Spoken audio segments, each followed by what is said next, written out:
The word tonight is that the Prime Minister is prepared to accept that we stay in the customs union. That's a problem for the Tories. I'll come to that in a minute. But that Northern Ireland should stay in the single market, whereas the rest of Great Britain wouldn't. Would the DUP accept that? Well, no. We've been very clear on all of this. The most important single market to us, the most important customs union to us is the United Kingdom.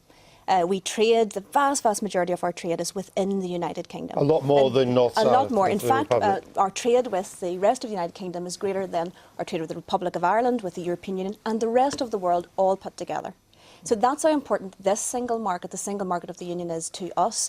And this proposal would sever that. And that is of deep concern to everybody within the DUP. And my understanding is your concern is that over time, if Great Britain is out of the single market and it goes its own regulatory way, but Northern Ireland remains in the single market and will carry on following the rules that Brussels set, the Irish Sea gets wider and wider. That's what you don't like, right? Well, that's one of the issues with it, but there are many problems that we foresee with this.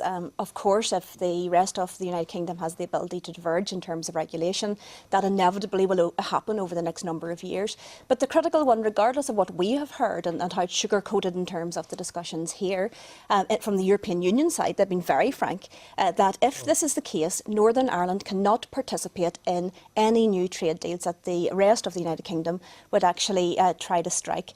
That was the big opportunity in terms of Brexit. I sit on the International Trade Select Committee, so you it's quite wouldn't be part of trade. that Northern Ireland would be completely Am I excluded. right in thinking that what happened, whereas the British government has been kind of, to use your phrase, sugarcoating what might happen, Mr Barnier was quite blunt when he met the DUP leader this week. Well, he has been blunt. He made it absolutely clear that under this arrangement, Northern Ireland would not be able to participate in free trade deals.